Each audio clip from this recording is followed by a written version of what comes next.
Bismillahirrahmanirrahim. Dear students, welcome to lecture number 21 in Advanced Topics in Change Management. Today we will talk about information, knowledge and control in organizations. So our objectives of the today lecture are to explore different aspects of knowledge and what they might mean for companies, to explore the ways in which information and knowledge are used in organizations to control, coordinate the different activities that are carried out within them. So आज हमारा objective क्या है? To explore the different aspects of knowledge that might and what they mean for companies. कि हम देखना चाहते हैं कि knowledge से क्या मुराद है companies के point of view से. To explore the ways in which information and knowledge are used in organizations to control, coordinate the different activities that are carried out within them. तो अजीज तलबा, आप तो बाखूबी जानते ही हैं कि आजकल इंटरनेट का दौर है और सॉफ्टवेयर्स, हर तरफ सॉफ्टवेयर्स की हुक्मरानी है. तो ये जो इंफॉर्मेशन टेक्नोलॉजी है, ठीक है, और इन पर्टिकुलर कपल्ड विद इंटरनेट और नेटवर्किंग, इसने एक ट्रेमेंडस रेवोल्यूशन ले आई है. किस तरह एक रेवोल्यूशन ले आई है कि आज जिस तरह इंफॉर्मेशन और कंट्रोल को मैनेज किया जाता है ऑर्गेनाइजेशंस में, वो शायद आज से 10-20 साल पहले मुमकिन नहीं था. और आज ये कंट्रोल मैकेनिज्म्स क्यों सक्सेसफुली ऑर्गेनाइजेशंस में इम्प्लीमेंट हो रहे हैं, ये इसलिए ऑर्गेनाइजेशंस में सक्सेसफुली इम्प्लीमेंट हो रहे हैं इंफॉर्मेशन टेक्नोलॉजी की वजह से. इन सिस्टम्स, इन इंफॉर्मेशन कंट्रोल सिस्टम्स को ऑर्गेनाइजेशंस में इम्प्लीमेंट करना इंतहाई आसान और फ़ायदेमंद है. देखिए, हमने कहा कि इंफॉर्मेशन टेक्नोलॉजी जो है वो एक रेवोल्यूशन ले आई है. अब कंप्यूटर बेस्ड आईटी सिस्टम्स जो हैं, they have grown increasingly in sophistication and application support effective management coordination, control and decision making about complex and uncertain problems. किस किस्म के इंफॉर्मेशन टेक्नोलॉजी सिस्टम्स या सॉफ्टवेयर्स अवेलेबल हैं, जिनमें से कि एक जो सॉफ्टवेयर है वो कहलाता है transaction processing system. Transaction processing system या टीपीएस. ये टीपीएस या ट्रांजैक्शन प्रोसेसिंग सिस्टम क्या है? Which automate the organization's routine day-to-day business transactions. Our TPS collects data from transactions such as sales, purchases from suppliers and inventory changes and stores them in database. ठीक है, और इसकी मदद से ये, क्योंकि हर किस्म की इंफॉर्मेशन जो है एक डेटाबेस में स्टोर की जा सकती है, तो सिस्टम जो है वो ट्रैक रखता है इन सारी इंफॉर्मेशन का, और जब भी मैनेजर्स को ये इंफॉर्मेशन की ज़रूरत होती है तो विद इन मिनट्स जो है वो इंफॉर्मेशन अवेलेबल हो जाती है. डाटा वेयर हाउसिंग के कॉन्सेप्ट्स या इस किस्म की चीज़ें पिछले कुछ सालों में बहुत कॉमन हो चुकी हैं. तो डाटा वेयर हाउसिंग से क्या मुराद है? Is the use of huge databases that combine all of a company data and allow users to access the data directly, create reports and obtain responses to what-if questions. Building a database at a large corporation is a huge undertaking that includes defining hundreds of gigabytes of data from many existing systems, providing a means of continually updating data, making it compatible and linking it to software to make it possible for the users to search and analyze the data. So, हम देखते हैं कि जी कि data where housing क्या है कि बहुत बड़ी बड़ी कॉर्पोरेशंस जो हैं वो अपने एक डाटा सिस्टम को डेवलप करती हैं, जो अपने डाटास को स्टोर करती हैं और उनको कॉन्टिन्यूसली अपग्रेड करती हैं. और इसका मकसद क्या है कि ज़रूरत पड़ने पे उस डाटाबेस को सर्च किया जा सके और उससे जो इंफॉर्मेशन अवेलेबल है उससे कुछ ना कुछ एनालिसिस किया जा सके. अब देखिए, इन्हीं चीज़ों को यूज़ करते हुए ऑर्गेनाइजेशंस ने जो है वो बिजनेस इंटेलिजेंस सिस्टम्स काफ़ी हद तक इम्प्रूव कर लिए हैं। अब ऑर्गेनाइजेशन में जनरली इन सिस्टम्स को हम MIS का नाम देते हैं या मैनेजमेंट इंफॉर्मेशन सिस्टम्स कहते हैं। तो मैनेजमेंट इंफॉर्मेशन सिस्टम्स या MIS क्या चीज़ है? is a computer-based system that provides information and support for managerial decision making. The MIS is supported by the Organization Transaction Processing System and by organizational and external databases. The Information Reporting System, the most common form of MIS, provides mid-level managers with reports that summarize data and support day-to-day decision making. For example, when managers need to make decisions about production scheduling, they can review data on the anticipated number of orders within the next month, inventory levels and availability of human resources. MIS systems क्या हैं जो कि top management को या management को generally information provide करते हैं ताकि वो बेहतर तौर पे डिसीजंस ले सकें। इनमें एक कॉमनली यूज जो MIS सिस्टम है वो क्या है? वो इंफॉर्मेशन रिपोर्टिंग सिस्टम कहलाता है। The most common form of MIS है provides mid level managers with reports that summarises data and supports day to day decision making. इसके बाद हमारे पास एग्जेक्टिव इंफॉर्मेशन सिस्टम्स होते हैं। एग्जेक्टिव इंफॉर्मेशन सिस्टम या EIS क्या है? Is a higher level application that facilitates decision making at the highest level of management. These systems are typically based on software that can convert large amounts of complex data into pertinent information and provide that information to top managers in timely fashion. EIS systems, the executive information systems, generally senior management इनको use करती है और इनका मकसद क्या है कि timely manner में रेलेवेंट इंफॉर्मेशन डिसीजन मेकिंग के लिए टॉप मैनेजर्स को अवेलेबल हो। अ डिसीजन सपोर्ट सिस्टम या DSS provides specific benefits to managers at all levels of the organization. These interactive computer-based systems rely on decision models and integrated databases. Using decision support softwares, users can pose a series of what-if questions to test possible alternatives. Based on assumptions used in software or specified by the user, managers can explore various alternatives and receive information to help them choose the alternative that will likely have the best outcome. अब DSS systems use करते हुए managers जो हैं वो interactively इस information को use कर सकते हैं। कोई ना कोई क्वेरीज भी दे सकते हैं और कंप्यूटर्स जो हैं जो कि एक सॉफ्टवेयर यूज़ कर रहे हैं वो इन क्वेरीज को अवेलेबल इंफॉर्मेशन के थ्रू आंसर कर सकते हैं।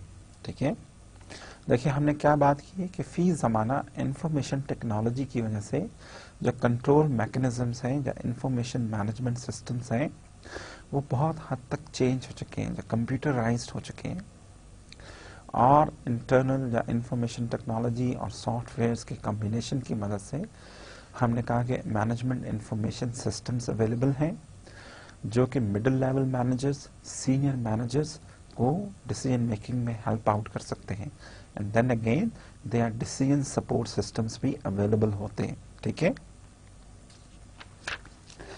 आप देखिए इसके साथ साथ मैनेजमेंट कंट्रोल सिस्टम्स भी अवेलेबल हैं, तो ये भी कुछ कंप्यूटराइज सिस्टम्स हैं जिनको कि मैनेजमेंट कंट्रोल सिस्टम्स के तौर पे लेबल किया जाता है। अब मैनेजमेंट कंट्रोल सिस्टम्स क्या हैं? Are broadly defined as formal routines, reports and procedures that use information to maintain और alter patterns in organization activities. These feedback control systems include the formalized information-based activities for planning, budgeting, performance evaluation, resource allocation, and employee rewards. Targets are set in advance, outcomes compared to targets, and variances reported to managers for corrective action. ठीक है? A budget is a typical control system जो कि actually targets for the organization expenditures for the year and then reports actual cost on monthly or quarterly basis, ठीक है। लेकिन ये सब कुछ अब इंफॉर्मेशन कंट्रोल, ये सब कुछ जो है ये आईटी की मदद से ये सारा कुछ बेहतर तौर पे प्लान किया जा सकता है। देन अगेन एक और जो कंट्रोल मैकेनिज्म है वो है balance sheet.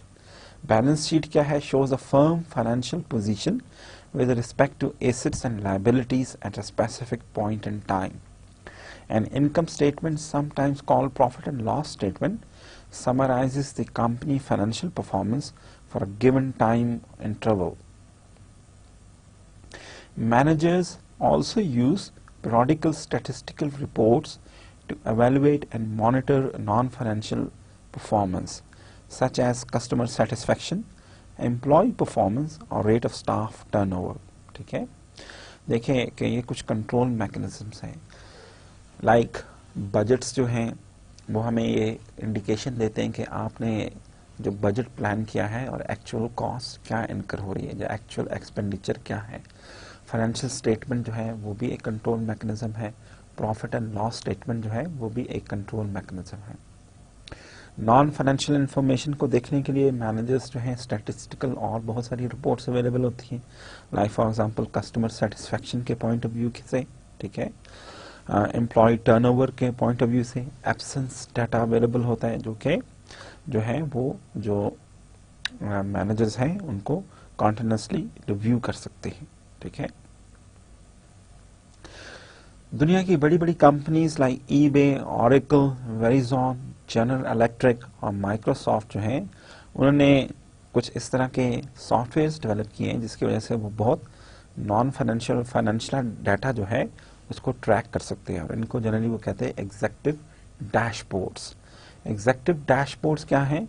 N executive dashboard, sometimes called a business performance dashboard, is a software program that presents key business information in graphical manner, easy to interpret, form and alert managers to any deviations or unusual patterns in the data.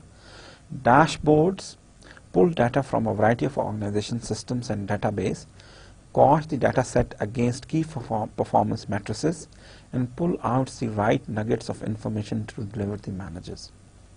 अब ये executive dashboards भी एक तरह के softwares हैं जिनका मकसद क्या है कि मैनेजर्स को जो रेलेवेंट इंफॉर्मेशन है, जो क्वेरी है, उसके मुताबिक उनको डेटाबेस में जो इंफॉर्मेशन अवेलेबल है उसको ड्रैग किया जाए और रेलेवेंट इंफॉर्मेशन मैनेजर्स को क्विकली प्रोवाइड की जाए, ठीक है। ऑर्गेनाइजेशन लेवल पे कुछ और भी कंट्रोल मैकेनिज्म्स अवेलेबल हैं, लाइक फॉर एग्जांपल एक जो मैकेनिज्म है उसको हम कहते हैं द बैलेंस स्कोर कार्ड, ठीक है। The balance scorecard क्या है? It's a comprehensive management control system that balances traditional financial measures with operational measures relating to company critical success factors. A balance scorecard contains 4 major perspectives: financial performance, customer service, internal business processes, and the organization capacity for learning and growth. Within these 4 areas, managers identify key performance indicators the organizations will track. The financial perspective reflects a concern that organization activities contribute to improving short and long-term financial performance. It includes traditional measures such as net income and return on investment. Customer service indicator measures such as things how customers view the organization as well as customer retention and satisfaction.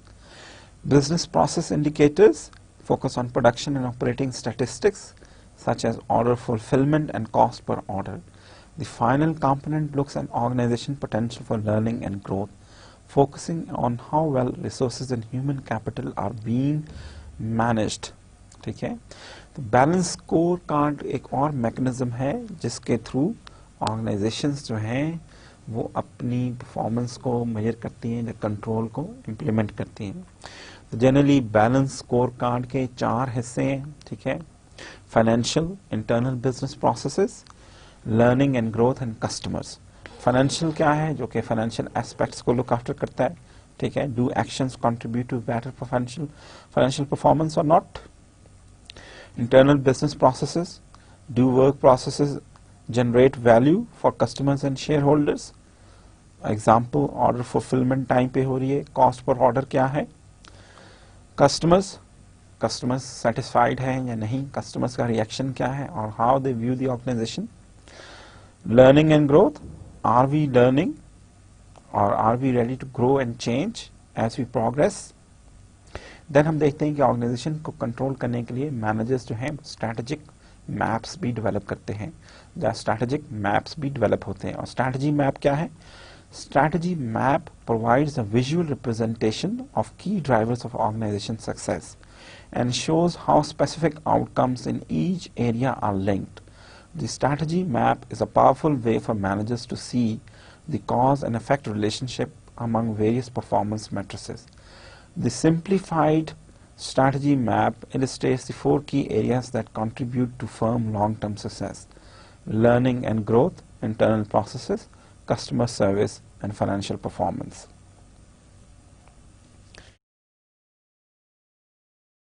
तो देखिए, हमने ये देखा है कि जी के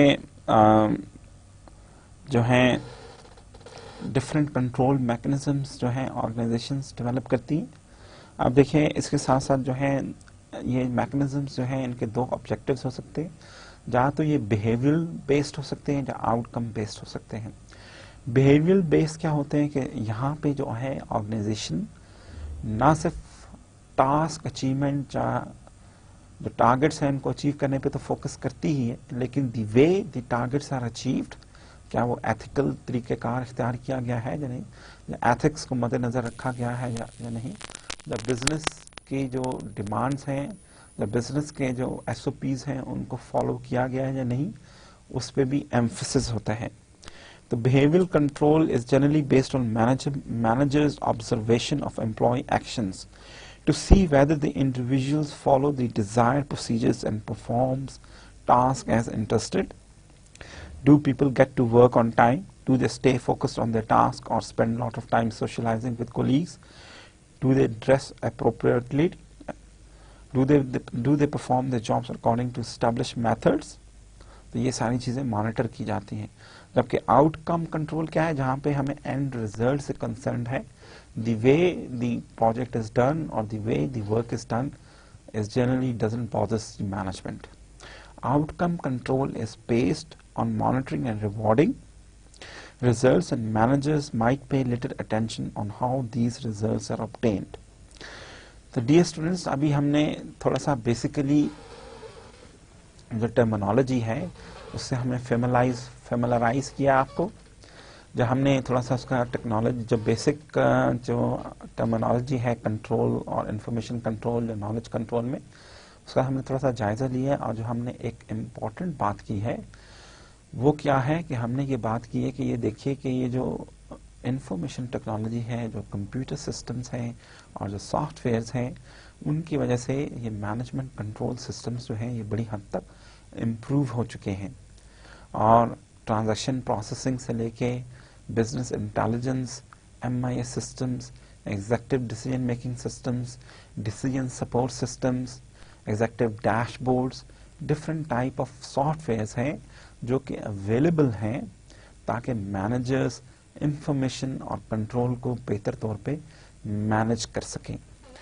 तो आज के हमारे लेक्चर का मकसद ही ये है कि हम ये देखना चाहते हैं, हम ये एक्सप्लोर करना चाहते हैं कि different aspects of knowledge and what they mean for companies.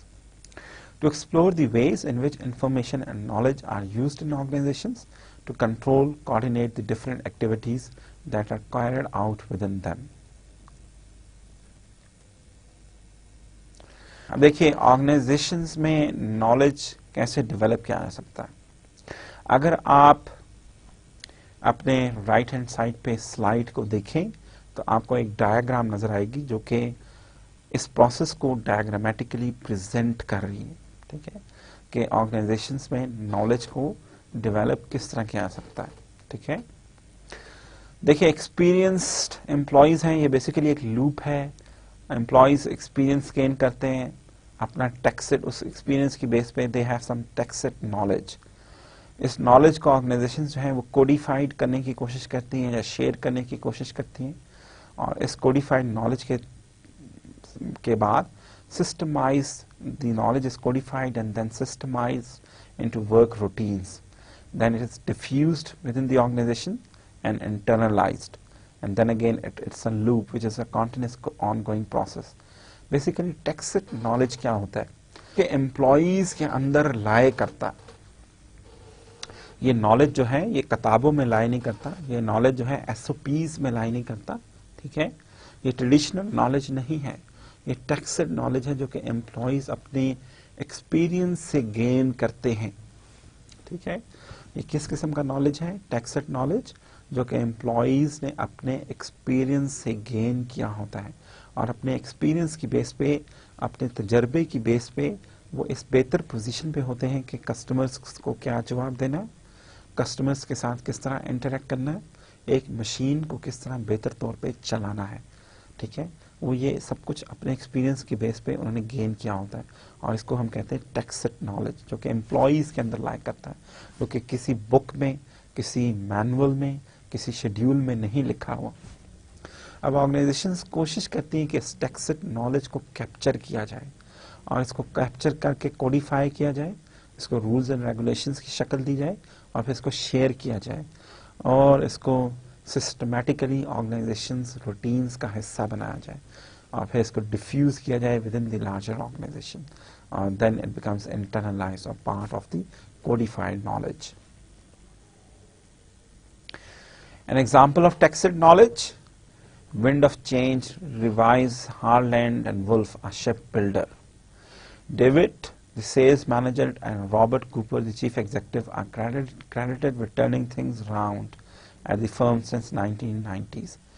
Many of the core competencies needed for shipbuilding are equally applicable to making infrastructure for wind farms and tidal and wave generators. Mr. David says, but he also recognizes that within the age profile of the current workforce, the company faces the loss of key process skills as men retire. There are a number of people who will be extremely difficult to replace. The stern engineers, for example. This is an expertise that has been perfected over decades, he says.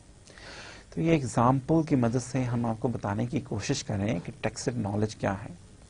देखिए ship building में वो कहता है जी ship building और इस किस्म की industry, particularly like for example wind farms, tidal and wave generators जो हैं, इनके मैन्युफैक्चर में कुछ इंजीनियर्स ऐसे होते हैं जिन्होंने वो स्किल जो है वो over the years of experience के बाद परफेक्ट की होती। वो 1-2 साल के एक्सपीरियंस के बाद वो स्किल हासिल नहीं होती, बल्कि ओवर द इयर्स उन्होंने वो स्किल परफेक्ट की होती है और अब उनके अंदर वो नॉलेज होता है कि वो आसानी से जो स्टर्न इंजीनियर्स हैं वो ये विंड फॉर्म्स या टाइडल वेव्स जनरेटर्स जो हैं वो कैसे मैन्युफैक्चर किए जाते हैं, ठीक है। जब उनके अंदर ये नॉलेज, उनके सीनों में ये नॉलेज जो है वो लाई करता है, जब उन्होंने अपने सीने में, उनके सीने में ये नॉलेज होता है कि उसको कैसे यूज़ करके उन्होंने एक टाइडल वेव जनरेटर बनाना है, या एक विंड फॉर्म बनाना है, या शिप्स बिल्ड करनी है, ठीक है।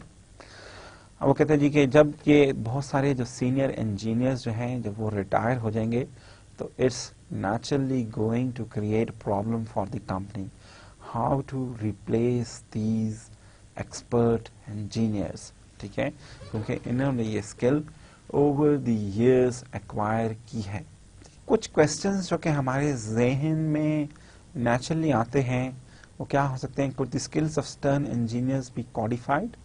How should the company ensure that the skills of those engineers are passed on if they cannot be codified? तो ये कुछ नेचुरल क्वेश्चंस हैं जो कि हमारे ज़हन में आते हैं, ठीक है।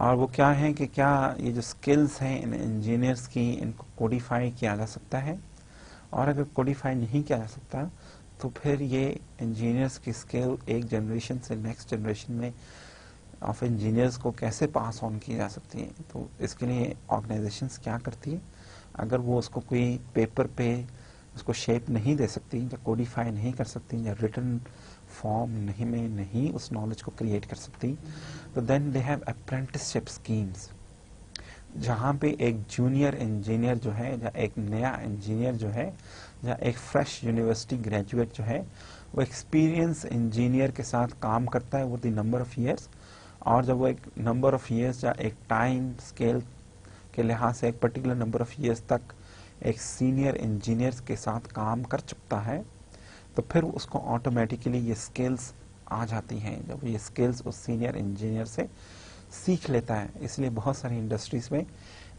अप्रेंटिसशिप स्कीम्स की बहुत ज़्यादा इम्पोर्टेंस है। Managerial needs and information media के लिहाज से हम देखते हैं, इसको एनालाइज करते हैं। अब देखिए, टास्क अनसर्टेनिटी हमने कहा जी लो हो सकती है या हाई हो सकती है। एक मीडिया जो है वो लीन मीडिया हो सकता है या रिच मीडिया हो सकता है, ठीक है। और हम कहते हैं जी कि मैनेजरियल नीड्स क्या हो सकती हैं, रूल्स एंड रेगुलेशंस के बारे में उनको पता होना चाहिए।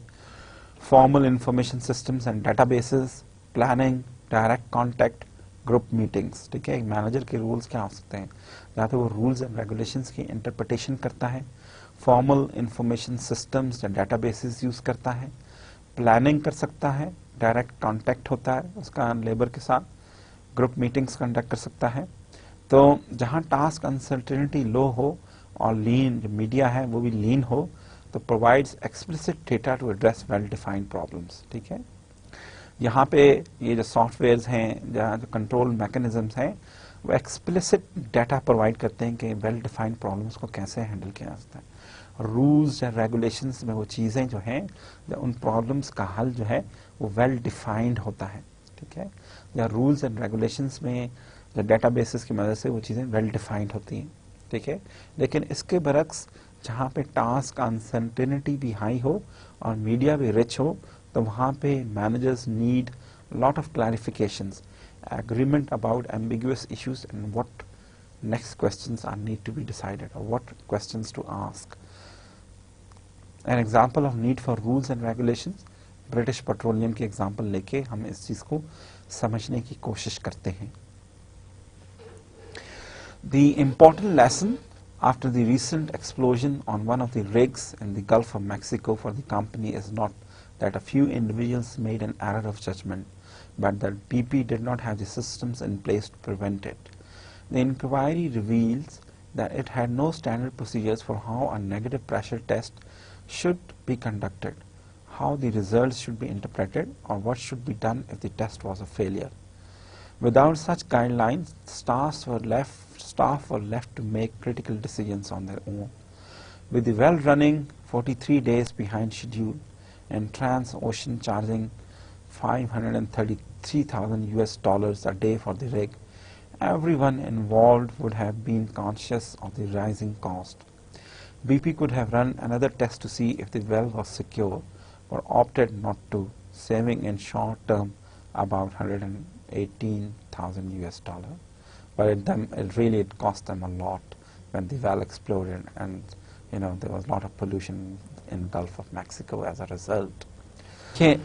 यहाँ पे हम कह रहे हैं कि जी कि अगर वेल डिफाइंड सिस्टम्स ना हो तो they may create number of problems, ठीक है। अगर rules and regulations well defined ना हो, फॉर एग्जांपल हमें वो कहते हैं जी, हमें बीपी की ही एग्जांपल लेते हैं, मतलब ब्रिटिश पेट्रोलियम की। और कहते हैं जी कि एक इम्पॉर्टेंट लेसन जो था वो गल्फ ऑफ मैक्सिको के एक्सप्लोजन के बाद क्या था कि कुछ इंडिविजुअल्स जो थे they made error of judgement, लेकिन इसके साथ साथ बीपी के पास ऐसे सिस्टम्स नहीं थे इन प्लेस जिसकी वजह से कि इस चीज़ को प्रिवेंट किया जा सकता।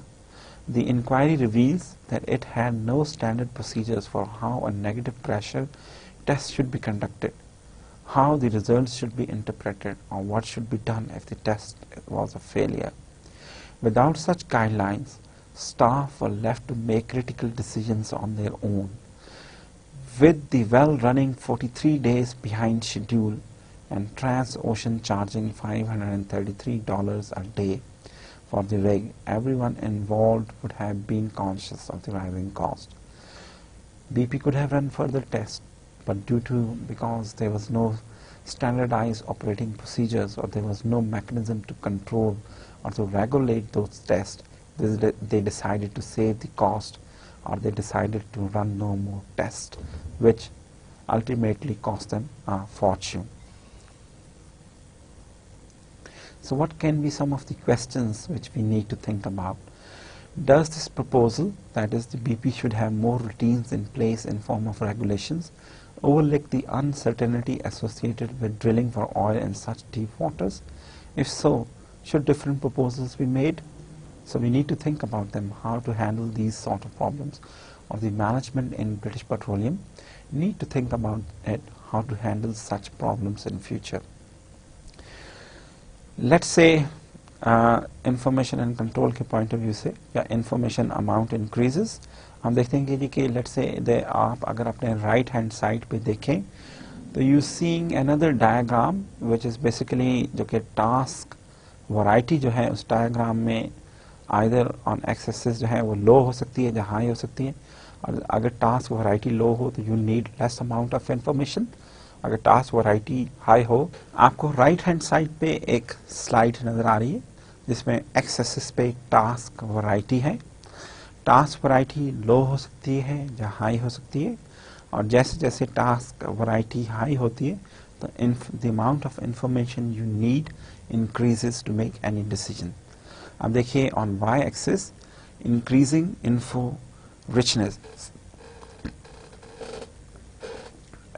वाई एक्सिस में भी एक टास्क जो है वो एनालाइजेबल हो सकता है, ठीक है, या अनएनालाइजेबल हो सकता है, ठीक है। एक टास्क जो है वो हाईली एनालाइजेबल हो सकता है या अनएनालाइजेबल हो सकता है। जैसे जैसे वो एनालाइजेबल से अनएनालाइजेबल की तरफ जाता है तो you need more rich information to make decisions. अब हम देखते हैं कि जनरली अगर आपको याद हो कि लास्ट लेक्चर में हमने बात की थी कि टेक्नोलॉजी की जब हमने बात की थी तो ऑर्गेनाइजेशन टेक्नोलॉजी की बेस पे हमने उसकी कुछ डिविजन्स की थी कि या तो क्राफ्ट टेक्नोलॉजी हो सकती है, नॉन रूटीन टेक्नोलॉजी हो सकती है, ठीक है, रूटीन टेक्नोलॉजी हो सकती है या रूल गवर्न टेक्नोलॉजी हो सकती है। अब हम देखते हैं कि अगर जो क्राफ्ट टेक्नोलॉजी है जहाँ पे शायद टास्क जो है वो अनएनालाइजेबल होते हैं लेकिन वैरायटी में लो होते हैं, तो वहाँ पे जनरली उसके क्या करैक्टरिस्टिक्स होते हैं इस किस्म के टास्क के। जनरली फ्यूचर बाइंग ज़्यादा होती है, small amount of rich information available होती है, personal observation matters a lot, occasional face-to-face and group meetings may be required, and then again you can require a lot of information from telephone. तो craft technology में information या control mechanisms किस तरह develop किए जा सकते हैं या क्या नीड्स होती हैं। जनरली फ्यूचर बाइंग की जाती है, small amount of rich information required होती है, पर्सनल ऑब्जर्वेशन बहुत मैटर करती है, occasional face to face meetings हो सकती हैं या ग्रुप मीटिंग्स हो सकती हैं, इंडिविजुअल फेस टू फेस या ग्रुप मीटिंग्स हो सकती हैं, और telephone can be one of the mechanism जिससे आप इंफॉर्मेशन शेयर कर सकते हैं। नॉन रूटीन टेक्नोलॉजी हो, like for example strategy formulation, large amount of rich information required होती है, frequent face to face and group meetings, unscheduled discussions, telephone and MIS and DSS support systems required हो सकते हैं, ठीक है। Non routine technology में telephone, MIS and DSS systems, the management information systems, the decision support systems, ये managers को help कर सकते हैं decision making process में। routine technology में like for example bank card, check, small amount of clear, often quantitative information, written reports, rules and procedures, schedules, some statistical data and MIS support and databases। यहाँ पे आपको किस किस्म की information required हो सकती है, शेड्यूल्स, रूल्स एंड प्रोसीजर्स के थ्रू जो इंफॉर्मेशन अवेलेबल हो, स्टैटिस्टिकल डाटा आपको कुछ ना कुछ रिक्वायर्ड हो सकता है, MIS की सपोर्ट और डाटाबेसेस रिक्वायर्ड हो सकती हैं। रूल गवर्न टेक्नोलॉजी में for example well site engineer, large amount of primarily quantitative information, large computer databases, written and technical materials, frequent statistical reports या MIS सिस्टम्स रिक्वायर्ड हो सकते हैं। तो देखिए इस स्लाइड में हमने क्या बात की है, हमने कहा है कि जी कि टास्क वैरायटी के लिहाज से और आइदर एक टास्क जो है वो एनालाइजेबल है या अनएनालाइजेबल है। अगर हम इस लिहाज से जो हमने टेक्नोलॉजी की डिवीजन की थी craft, routine, non routine, rule govern, तो अगर हम इसका एनालिसिस करें तो हम देख सकते हैं कि हमें किस किस्म के इंफॉर्मेशन सिस्टम्स या इंफॉर्मेशन कंट्रोल्स की ज़रूरत हो सकती है पर्टिकुलर टेक्नोलॉजी के पॉइंट ऑफ व्यू से। अब हम देखते हैं कि यूनिलीवर की हम एग्जांपल लेते हैं। और देखते हैं कि यूनिलीवर के सीईओ की क्या रिस्पॉन्सिबिलिटीज हो सकती हैं। Strategy and managing the corporate portfolio, proposing following consultation with chairman the corporate strategy for shaping of the portfolio and strategy for the group and priorities in corporate resource allocation। उसकी एक important responsibility तो ये हो सकती है कि अपने chairman से डिस्कशन के बाद वो कॉर्पोरेट स्ट्रैटेजी फॉर्मुलेट करें और strategy for the group and priorities in corporate resource and allocation establish करें। He should propose corporate financial plan, implementing and monitoring strategies and annual plans, agreeing geographical and product markets for category activities and places of operation, ensuring that business plans and strategies are aligned with corporate objectives and priorities agreed with the board। अब देखिए ये example जो है हमें क्या बताना चाह रही है। ये एग्जाम्पल हमें बता रही है कि एक चीफ एग्जीक्यूटिव ऑफिसर जो है यूनिलीवर का, उसको किस किस्म की इंफॉर्मेशंस रिक्वायर्ड हो सकती हैं या किस किस्म के कंट्रोल मैकेनिज्म्स वो इस्टेब्लिश कर सकता है अपनी रिस्पॉन्सिबिलिटीज़ को अदा करने के लिए। देखिए सबसे पहले तो वो एक स्ट्रैटेजी फॉर्मुलेट करता है और वो स्ट्रैटेजी फॉर्मुलेशन जो है वो टॉप मैनेजमेंट चेयरमैन की जो कॉर्पोरेट जो बोर्ड ऑफ डायरेक्टर्स जो है उसकी रजामंदी से स्ट्रैटेजी फॉर्मुलेट की जाती है। ना सिर्फ उसको कॉर्पोरेट स्ट्रैटेजी फॉर्मुलेट करनी पड़ेगी बल्कि जो डिफरेंट ग्रुप्स हैं यूनिलीवर के उनके लिए भी स्ट्रैटेजीज फॉर्मुलेट करनी पड़ेंगी और फिर उसको ये डिसाइड करना पड़ेगा कि उस स्ट्रैटेजी को मद्देनजर रखते हुए डिफरेंट यूनिट्स को क्या रिसोर्सेज एलोकेट किए जाएं एंड देन अगेन उसको ये इम्प्लीमेंट भी करानी है ये स्ट्रैटेजीज और उसको मॉनिटर भी करना है कि ये स्ट्रैटेजीज और एनुअल प्लान्स जो हैं वो जियोग्राफिक और प्रोडक्ट मार्केट्स में इफेक्टिवली इम्प्लीमेंट हो रहे हैं या नहीं हो रहे, ठीक है, as agreed with the board of directors. इन सब के लिए उसको सर्टेन इंफॉर्मेशंस चाहिए, तो सर्टेन कंट्रोल मैकेनिज्म्स डेवलप करने पड़ते हैं, ठीक है।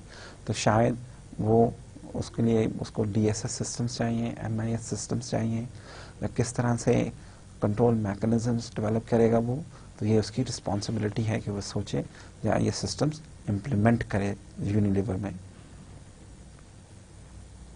तो information to control activities within firms क्या हो सकती है। देखिए ये सिस्टम कैसे, इस डायग्राम की मदद से हम समझने की कोशिश करते हैं कि ये सिस्टम जो है इसको कैसे हम इम्प्लीमेंट कर सकते हैं। अगर आप अपनी स्लाइड पे देखिए राइट हैंड साइड पे, तो हम देखते हैं कि इनपुट है और they are certain work activities and then they are certain input for another department जहाँ आउटपुट है इस डिपार्टमेंट का। अब देखिए जो टॉप मैनेजर है ही सेट्स टारगेट्स एंड स्टैंडर्ड्स, ठीक है, वो कोई टारगेट्स और स्टैंडर्ड्स सेट करता है, ठीक है। अब then he compares standards and performance. अब जो से स्टैंडर्ड्स सेट किए हैं उनको वो परफॉर्मेंस से कंपेयर करता है, but at the same time उसके लिए ये ज़रूरी है कि he should be able to provide certain mechanisms जिनके तहत वो मेजर और मॉनिटर कर सके परफॉर्मेंस, ठीक है। तो जनरली नंबर 1 प्रायोरिटी क्या है टॉप मैनेजमेंट की। टॉप मैनेजमेंट की पहली प्रायोरिटी क्या है कि दे सेट टारगेट्स एंड स्टैंडर्ड्स, ठीक है। जब वो टारगेट्स एंड स्टैंडर्ड्स सेट कर लेते हैं then they should have some mechanisms जो कि मेजर करें, मॉनिटर करें परफॉर्मेंस को, ठीक है। अब देखिए इसके साथ साथ जब टारगेट्स और उनकी परफॉर्मेंस को मेजर कर रहे हैं तो देन देयर शुड बी सब मैकेनिज्म जहाँ पे वो कंपेयर कर सके कि स्टैंडर्ड्स क्या थे और एक्चुअल परफॉर्मेंस क्या थी, और देन अगेन वो फीडबैक देता है टू द करेक्ट परफॉर्मेंस। तो वो जो डिफरेंट वर्क एक्टिविटीज इन्वॉल्व हैं इस इनपुट और आउटपुट के चक्कर में वो उनको डिफरेंट पे वो फीडबैक प्रोवाइड करता है कि इन वर्क एक्टिविटीज को फर्दर मॉनिटर कर या फर्दर मॉडिफाई कैसे किया जा सकता है ताकि जो सेट स्टैंडर्ड से उनके मुताबिक परफॉर्मेंस इनहेंस की जा सके, ठीक है। तो ये diagram basically it looks complex but it's very simple. और ये डायग्राम हमें क्या कहती है कि एक टॉप मैनेजर जो है वो basically he is there to set targets and standards, ठीक है। जब वो कुछ टारगेट्स और स्टैंडर्ड्स सेट करता है then he establishes certain mechanisms जिनके थ्रू वो इस परफॉर्मेंस को मेजर करता है और मॉनिटर करता है। Then he has to compare the standards with the performance और then again he provides feedback to the relevant departments the relevant department associated with the functions of that particular organization, कि वो अपनी work activities को कैसे modify करें ताकि वो set standards के मुताबिक हो जाए या इम्प्रूव हो जाए।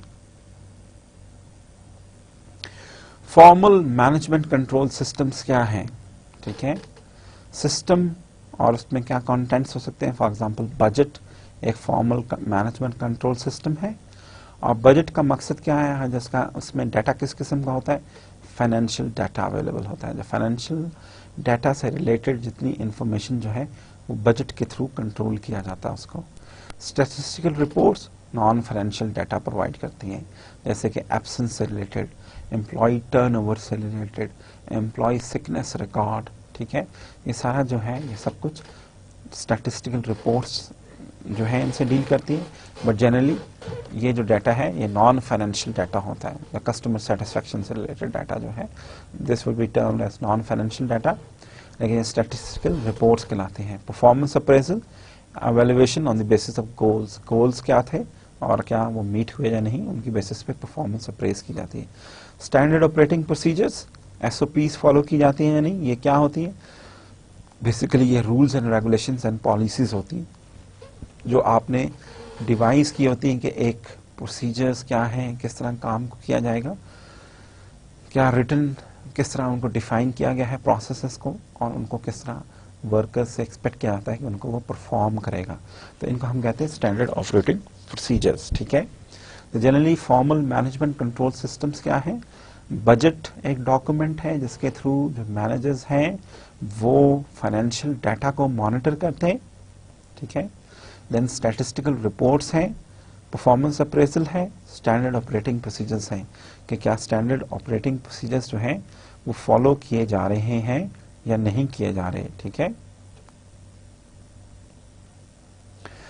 ऑर्गेनाइजेशन कंट्रोल स्ट्रैटेजीज क्या हो सकती हैं, टाइप ऑफ कंट्रोल्स क्या हो सकते हैं, आउटपुट या मार्केट बेस्ड कंट्रोल्स हो सकते हैं, ब्यूरोक्रेटिक कंट्रोल्स हो सकते हैं, नॉर्मेटिव कंट्रोल हो सकते हैं, पर्सनल एंड डायरेक्ट कंट्रोल्स हो सकते हैं, ठीक है।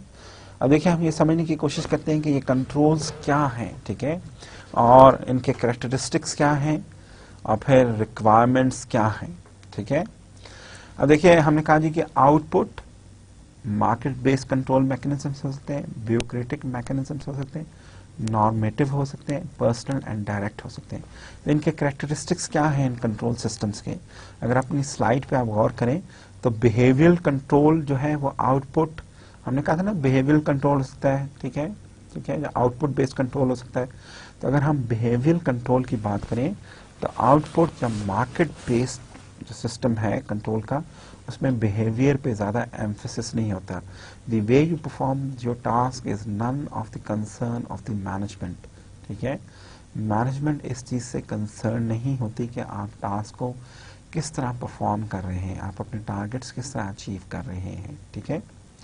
तो सो इस बिहेवियर बेस्ड कंट्रोल जो है वो लो होगा। ब्यूरोक्रेटिक कंट्रोल में बिहेवियर बेस्ड कंट्रोल हाई होता है, नॉर्मेटिव में इट्स अनक्लियर मिक्स सा होगा, पर्सनल एंड डायरेक्ट में हाई होता है, फॉर्मलाइजेशन आउटपुट मार्केट बेस में हाई होती है, ब्यूरोक्रेटिक में हाई होती है, नॉर्मेटिव में लो होती है, पर्सनल एंड डायरेक्ट में लो होती है। फॉर्मलाइजेशन से क्या मुराद है कि रूल्स एंड रेगुलेशंस किस हद तक फॉलो किए जा रहे हैं, ठीक है, या रूल्स एंड रेगुलेशंस को किस हद तक फॉलो किया जाता है। Subordinate involvement output market base में लिमिटेड होती है, ब्यूरोक्रेटिक में लो होती है, नॉर्मेटिव में हाई होती है, पर्सनल एंड डायरेक्ट में अगेन लो होती है। Scope and variety of information output market based systems में कंट्रोल सिस्टम्स में लो होती है, ब्यूरोक्रेटिक कंट्रोल सिस्टम्स में मीडियम होती है, नॉर्मेटिव कंट्रोल सिस्टम्स में हाई होती है, पर्सनल एंड डायरेक्ट में अगेन हाई होती है। फीचर्स क्या होंगे, स्टैंडर्ड आउटपुट्स, आउटपुट और मार्केट बेस्ड में स्टैंडर्ड आउटपुट्स होते हैं, ब्यूरोक्रेटिक में नो स्टैंडर्ड आउटपुट्स होना जरूरी नहीं है, नॉर्मेटिव में again no, personal and direct में again no. External benchmark of performance, that is price, yes it can be. For example, output or market based में maybe price is one of the benchmark for performance evaluation. Bureaucratic में no, normative में external benchmarks they don't play any role. Personal and direct में no. Process knowledge, output और market base में they have no role to play. Bureaucratic में yes they are important. Normative में again they have no role to play. और personal and direct में yes they may be important. Employee commitment, output market base में employ commitment इतनी matter नहीं करती। Bureaucratic में again employ commitment पे कोई एम्फेसिस नहीं होता। नॉर्मेटिव में yes they do matter. Personal and direct में they do not play any important role. Employee commitment का कोई इंपॉर्टेंट रोल नहीं होता। Environment, stable environment, output market base में स्टेबल एनवायरमेंट नहीं होती। टाइप ऑफ ब्यूरोक्रेटिक कंट्रोल में yes the environment is stable. Normative में no the environment is not stable. Personal and direct में again the environment is not stable. तो देखिए ये जो पर्टिकुलर स्लाइड है इसमें हमने क्या चीज किस चीज पे गौर किया है या किस चीज पे हमने एम्फेसिस किया है कि ऑर्गेनाइजेशन की कंट्रोल स्ट्रैटेजीज क्या हैं। ठीक है, ऑर्गेनाइजेशन कंट्रोल जो मेन स्ट्रैटेजीज हैं वो क्या हो सकती हैं। ठीक है, और वो जो मेन ऑर्गेनाइजेशन कंट्रोल स्ट्रैटेजीज हैं उनको यूज करते हुए जो है वो हम किस किस्म की एक स्ट्रैटेजीज हैं, उनकी क्या कैरेक्टरिस्टिक्स हैं और उनके लिए उनकी रिक्वायरमेंट्स क्या हैं। तो हमने कहा जी ऑर्गेनाइजेशन कंट्रोल स्ट्रैटेजीज जो हैं वो आउटपुट मार्केट बेस्ड हो सकती हैं, ब्यूरोक्रेटिक हो सकती हैं, नॉर्मेटिव हो सकती हैं, पर्सनल एंड डायरेक्ट हो सकती है। एक टाइप ऑफ कंट्रोल जो है वो मार्केट बेस्ड हो सकता है, ब्यूरोक्रेटिक कंट्रोल हो सकता है, नॉर्मेटिव हो सकता है, पर्सनल एंड डायरेक्ट कंट्रोल हो सकता है। बिहेवियर कंट्रोल अगर हम देखें कि बिहेवियर कंट्रोल का जो कैरेक्टरिस्टिक्स के लाइज से अगर हम देखें तो क्या बिहेवियर कंट्रोल का कोई रोल है आउटपुट मार्केट बेस में? नहीं, कोई रोल नहीं है। आउटपुट या मार्केट बेस में बिहेवियर की कोई, जिस तरह आप काम कर रहे हैं आपका बिहेवियर क्या है उसके पे एम्फेसिस नहीं है, बल्कि आपके टारगेट्स और गोल्स पे एम्फेसिस होगा। ब्यूरोक्रेटिक में आपका बिहेवियर क्या है, आप अप्रोप्रिएटली ड्रेसअप होते हैं, टाइम पे ऑफिस आते हैं या नहीं आते, that plays a very important role. Normative में इट्स अनक्लियर कि क्या इन चीज़ों की बिहेवियर की एम्फेसिस होगा या नहीं। पर्सनल एंड डायरेक्ट में they may play very important role कि आप किस तरह इंटरेक्ट करते हैं दूसरे सीनियर्स के साथ, आप टाइम पे ऑफिस आते हैं या नहीं, that may have to play a very important role. Formalisation market base में हाई होती, ब्यूरोक्रेटिक में भी हाई होती, नॉर्मेटिव में लो होती है, पर्सनल एंड डायरेक्ट में भी लो होती है। सबऑर्डिनेट इन्वॉल्वमेंट, लिमिटेड इन्वॉल्वमेंट होती है वर्कर्स की, आउटपुट जब मार्केट बेस में कि डिसीजंस क्या लिए जाते हैं। ठीक है, ब्यूरोक्रेटिक में अगेन लो होती है, टॉप मैनेजमेंट ही जनरली डिसीजंस लेती है। नॉर्मेटिव में हाई इन्वॉल्वमेंट होती है सबऑर्डिनेट्स की, या डिसेंट्रलाइजेशन हाई होती है। पर्सनल एंड डायरेक्ट में अगेन लो इन्वॉल्वमेंट होती है। Scope and variety of information, output market base में लो वैरायटी ऑफ इंफॉर्मेशन होती है, स्टैंडर्ड सिंपल इंफॉर्मेशन की रिक्वायरमेंट्स होती हैं। ब्यूरोक्रेटिक में medium level of complex information required होती है। नॉर्मेटिव में may be the information processing जो है उसकी रिक्वायरमेंट ज़्यादा हो, या इंफॉर्मेशन जो है वो कॉम्प्लेक्स इंफॉर्मेशन हो जिसको कि आपको एनालाइज करना हो। पर्सनल एंड डायरेक्ट बिजनेसेस में या पर्सन जहाँ पे पर्सनल या डायरेक्ट कंट्रोल होता है वहाँ पे भी may be highly complex information का एनालिसिस रिक्वायर्ड हो। अब रिक्वायरमेंट के लिहाज से क्या आउटपुट स्टैंडर्डाइज होती है? यस, मार्केट बेस्ड सिस्टम्स में आउटपुट या मार्केट बेस्ड कंट्रोल सिस्टम्स में आउटपुट जो है वो स्टैंडर्डाइज होती है। ब्यूरोक्रेटिक में नहीं, स्टैंडर्डाइज होना जरूरी नहीं है। सिमिलरली नॉर्मेटिव कंट्रोल में भी स्टैंडर्डाइज होना जरूरी नहीं है। पर्सनल एंड डायरेक्ट में भी स्टैंडर्डाइज होना जरूरी नहीं है। एक्सटर्नल बेंचमार्क ऑफ परफॉर्मेंस क्या है? आउटपुट या मार्केट बेस में बेंचमार्क्स जो हैं उन पे काफ़ी तवज्जो दी जाती है। ठीक है, आपने अपने टारगेट्स अचीव किए हैं या नहीं, आपने अपने गोल्स अचीव किए हैं या नहीं, ठीक है, सेल्स कितनी की या नहीं की, दे मैटर अ लॉट। ठीक है, ब्यूरोक्रेटिक में they do not establish such external benchmarks. Similarly normative में भी ऐसे बेंचमार्क्स नहीं होते। पर्सनल एंड डायरेक्ट कंट्रोल में भी ऐसे बेंचमार्क्स नहीं होते। प्रोसेस नॉलेज, नहीं, कोई ऐसी खास रिक्वायरमेंट नहीं होती नॉलेज की। मार्केट बेस्ड या आउटपुट बेस्ड जो सिस्टम्स हैं कंट्रोल में, उनमें कोई खास प्रोसेस नॉलेज की रिक्वायरमेंट नहीं होती। ब्यूरोक्रेटिक में yes, you must be aware कि प्रोसेसेस क्या हैं। नॉर्मेटिव में अगेन प्रोसेस नॉलेज की ऐसी रिक्वायरमेंट नहीं होती। पर्सनल एंड डायरेक्ट में यू मस्ट बी अवेयर कि रूल्स एंड रेगुलेशंस क्या है, प्रोसेसेस को किस तरह हैंडल करना है, जो ऑर्गेनाइजेशन किन प्रोसेसेस से गुजर के जो है वो कोई प्रोडक्ट्स मैन्युफैक्चर करती है। Employ commitment, output market space में अगेन एम्प्लॉय कमिटमेंट जो है वो लो होती है, नहीं नहीं उसका कोई इंपॉर्टेंट रोल नहीं होता। ब्यूरोक्रेटिक में भी एम्प्लॉय कमिटमेंट कोई मैटर नहीं करती। नॉर्मेटिव कंट्रोल सिस्टम्स में एम्प्लॉय कमिटमेंट पे उनका बहुत ज़्यादा इन्हिसार होता है। Personal and direct employ commitment doesn't matters. Stable environment, market base में स्टेबल एनवायरनमेंट नहीं होती। ब्यूरोक्रेटिक में जनरली स्टेबल एनवायरनमेंट होती है। नॉर्मेटिव में again is not stable. Personal and direct में भी अगेन इट्स नॉट स्टेबल। अब देखिए, अब हम एक एग्जांपल लेते हैं कि आजकल कंपनीज जो हैं अपने एम्प्लॉयज से क्या एक्सपेक्ट करती हैं, पर्टिकुलरली वो कंपनीज जो कि नॉर्मेटिव कंट्रोल पे ज़्यादा एम्फेसिस देती हैं। कौन सी कंपनीज जो कि नॉर्मेटिव कंट्रोल पे ज़्यादा एम्फेसिस देती हैं, वो अपने एम्प्लॉयज से क्या एक्सपेक्ट करती हैं। तो we take example of Ernst and Young and what it looks for its in employees. What we are looking for? People who excel. We look for high performers who consistently deliver quality work while continuously looking for ways to improve. People with integrity. We look for people with clear sense of personal and professional accountability, who build relationships based on doing the right things. People who are good at working in teams. We seek individuals who are good at listening, learning, sharing and developing and collaborating, helping people from different backgrounds, perspectives and experiences to perform at their best. People with courage to lead. We want people who inspire and motivate others and provide clear direction and encouragement in time of both prosperity and challenge. People with energy, enthusiasm and strength of character. We look for people who demonstrate drive, vision and determination and are passionate about helping our clients achieve their potential. People with right experience. We want people who understand the challenges of working in a professional service environment and are focused on achieving and delivering the best for our clients.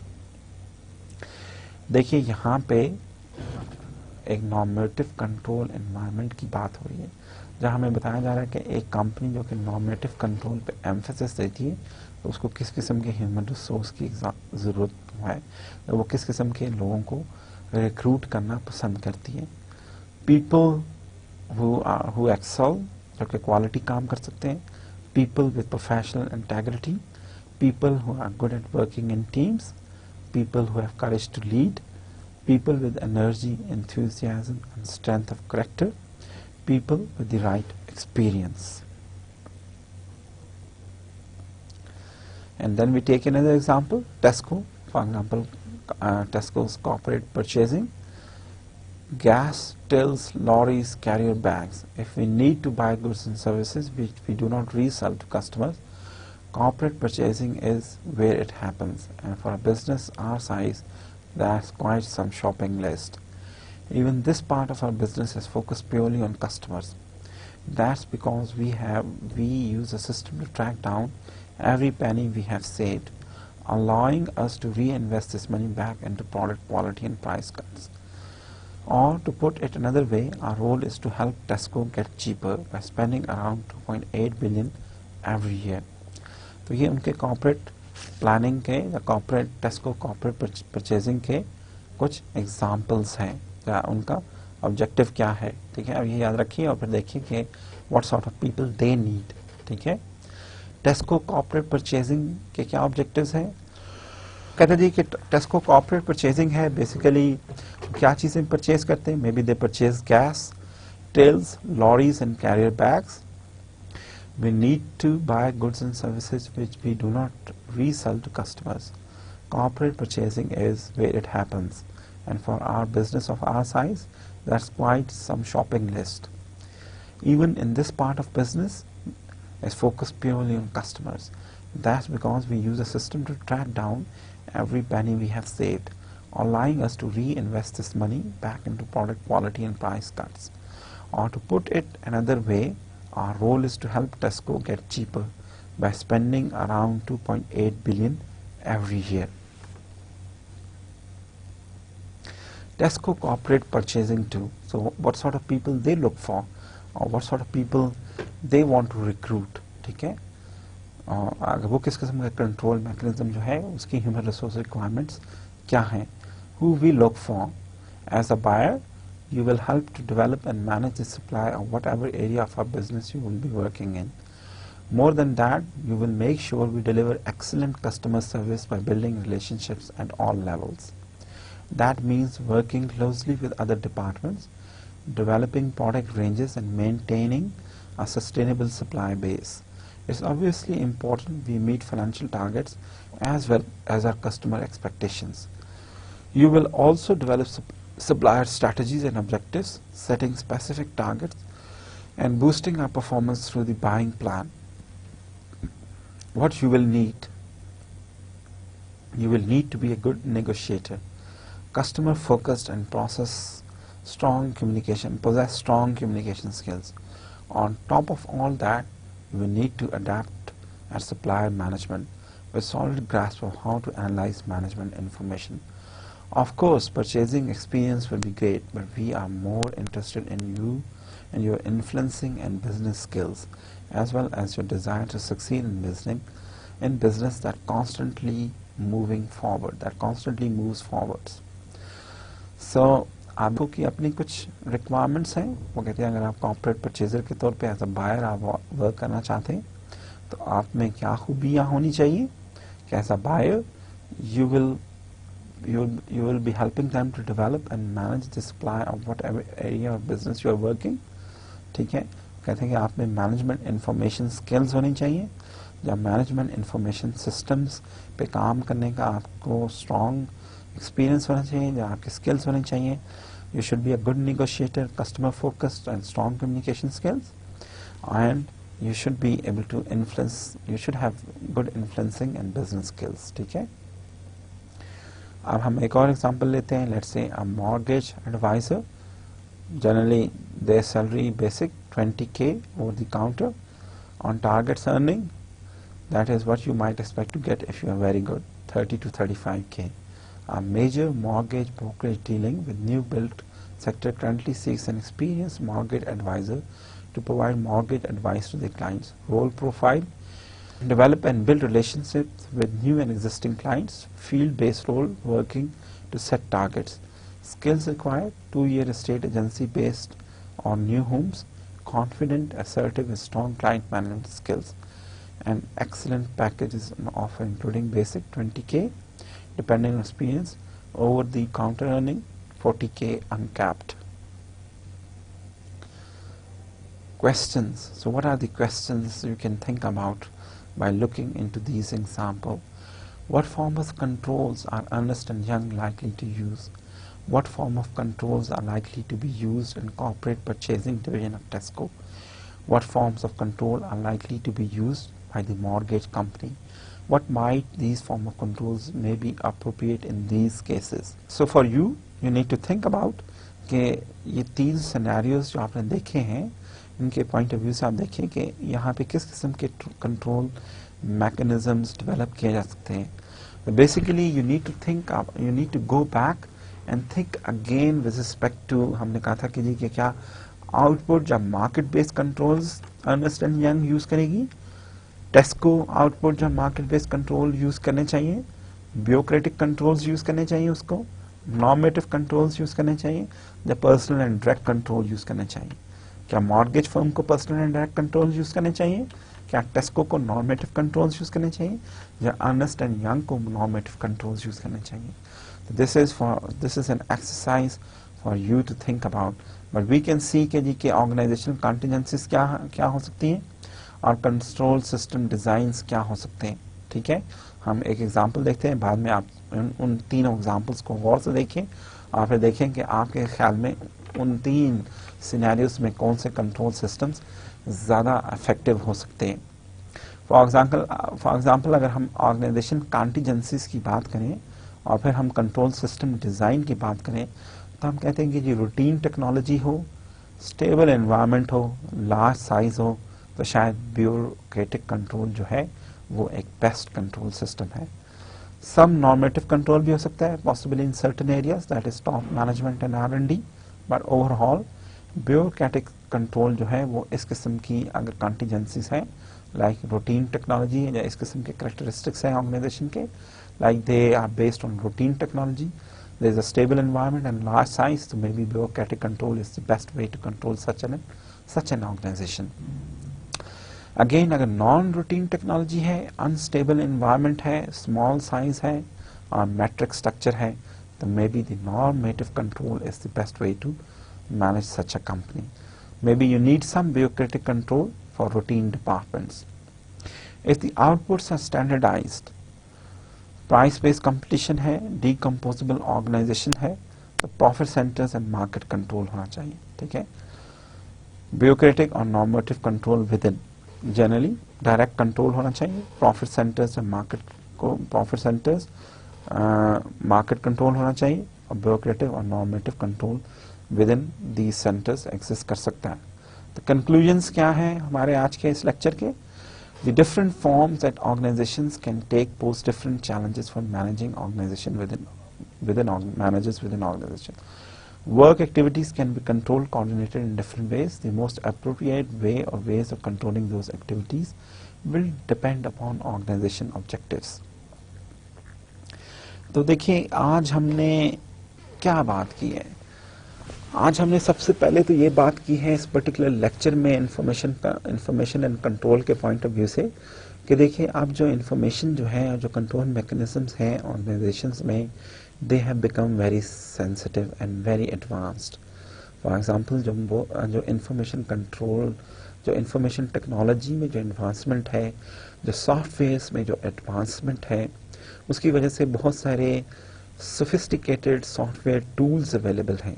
ठीक है, like आपके पास MIS systems हैं, executive information systems हैं, decision support systems हैं, जिनके से middle depend करता है आप मिडिल लेवल मैनेजर हैं और टॉप लेवल मैनेजर हैं, लेकिन आप इन सिस्टम्स को यूज़ करते हुए बेहतर अंदाज में जो है आप डिसीजंस ले सकते हैं या इंफॉर्मेशन को कंट्रोल कर सकते हैं.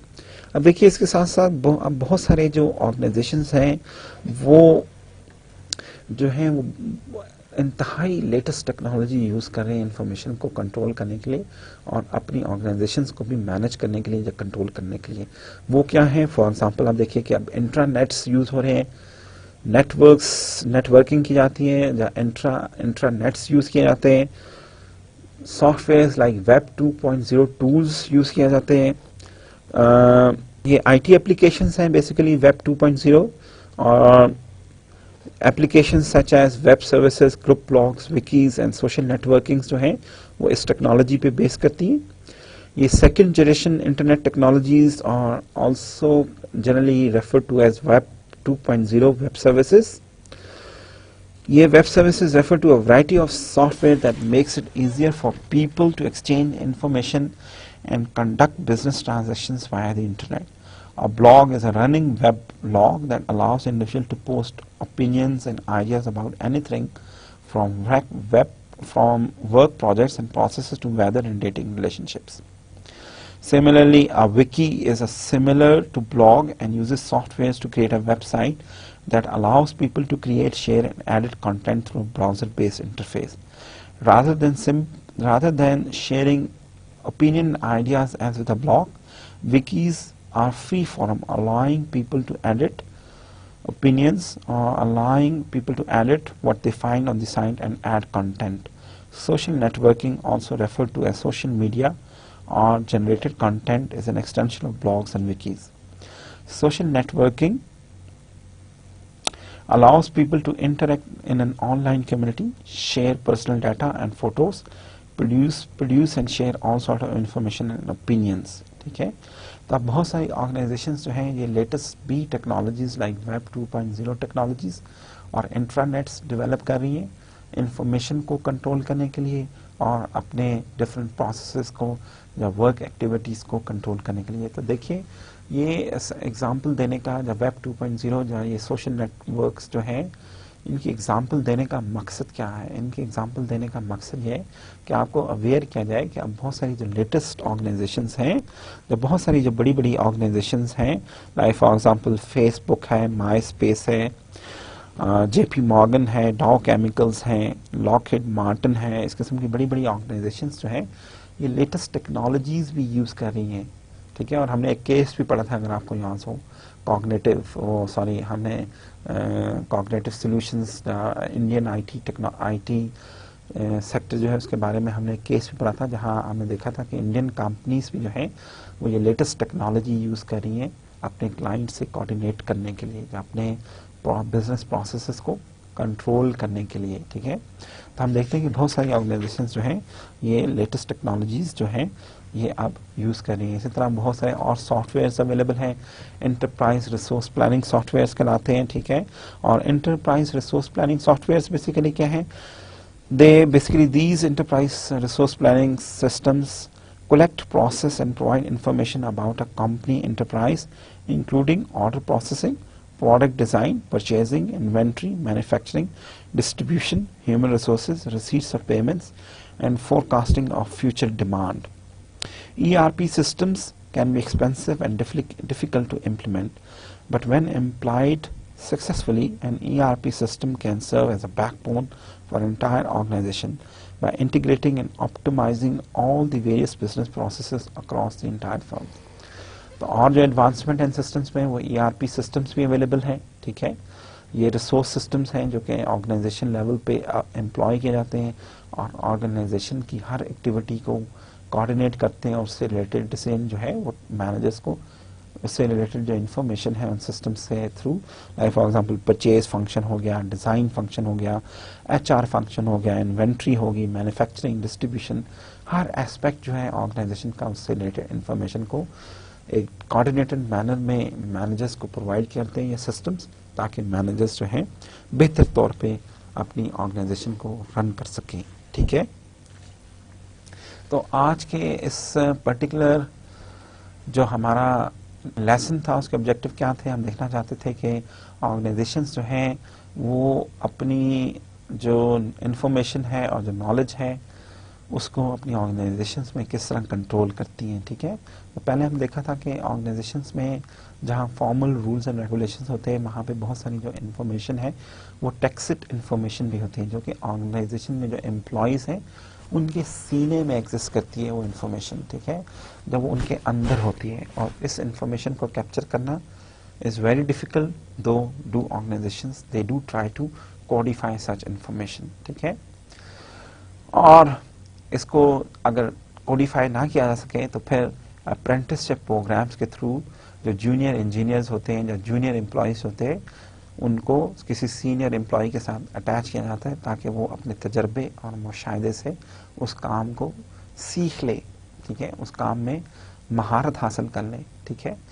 और इसीलिए टैक्सिट नॉलेज जो है, इस नॉलेज जो है वो बेसिकली नज़र नहीं आता, लेकिन एम्प्लॉयज़ में ये नॉलेज रेस्ट करता है, ठीक है। और सर्टन जो एडवांस प्रोसेसेस हैं, लाइक शिप बिल्डिंग है, विंड फार्म्स हैं, टरबाइंस हैं, इनको कैसे ऑपरेट करना है, इनको कैसे मैन्युफैक्चर करना है, यहाँ पे शायद टैक्सिट नॉलेज की ऐसी ऑर्गेनाइजेशंस में बहुत ज़्यादा इम्पोर्टेंस होती है, ठीक है। फिर हमने ये कहा था कि जी कि देखिए कि हमने एग्जांपल्स ली थी और हमने कहा था कि कभी कभार जो रूल्स एंड रेगुलेशंस हैं उनकी बहुत ज़्यादा इंपॉर्टेंस होती है, और अगर रूल्स एंड रेगुलेशंस जो हैं वो एग्जिस्ट नहीं करते तो एम्प्लॉयज़ राइट डिसीजंस नहीं ले सकते, और इस सिलसिले में हमने BP की एग्जांपल ली थी, ठीक है। और फिर हमने कहा था कि जी कि अगर आपको याद हो हमने एक स्लाइड में बात की थी कि टास्क वैरायटी हाई हो सकती है, लो हो सकती है, एनालाइजेबल हो सकते हैं, अनएनालाइजेबल हो सकते हैं, और इसी तरह जैसे जैसे टास्क जो हैं वो लो वैरायटी से हाई वैरायटी की तरफ प्रोग्रेस करते हैं, लो हाईली एनालाइजेबल होने से अनएनालाइजेबल की तरफ मूव करते हैं, तो वैसे वैसे इंफॉर्मेशन जो है वो ज़्यादा कॉम्प्लेक्स होती जाती है, जिसको कि शायद मैनेजर्स को जिसकी ज़रूरत पड़े और अपनी प्रॉब्लम्स को सॉल्व करने के लिए, ठीक है। फिर हमने डिफरेंट एग्जांपल्स के थ्रू देखा कि जो हैं वो डिफरेंट कंपनीज हैं, अगर उनकी डिफरेंट रिक्वायरमेंट्स हैं ह्यूमन रिसोर्स के पॉइंट ऑफ व्यू से, जॉब के पॉइंट ऑफ व्यू से, तो उनको किस किस्म के कंट्रोल मैकेनिज्म्स वो बेहतर तौर पे इम्प्लीमेंट कर सकती हैं। इसमें हमने टेस्को की एग्जांपल ली, ठीक है, इसमें हमने एक मॉर्गेज फर्म की एग्जांपल ली, अर्नेस्ट एंड यंग की एग्जांपल ली, ठीक है।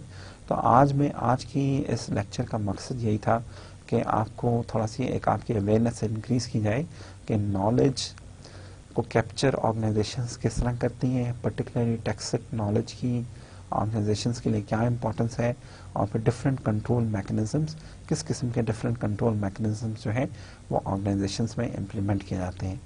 तो नेक्स्ट लेक्चर में, लेक्चर 22 में, हम एक केस स्टडी के एग्जाम्पल से हम देखेंगे कि इनफॉर्मली या नॉर्मेटिव कंट्रोल जो है उसके थ्रू एक कंपनी कैसे ग्रो की और उस कंपनी ने एक नॉर्मेटिव या क्लान कंट्रोल के थ्रू अपने आप को कैसे डेवलप किया। तब तक के लिए अल्लाह हाफिज, खुदा हाफिज, see you in the next lecture.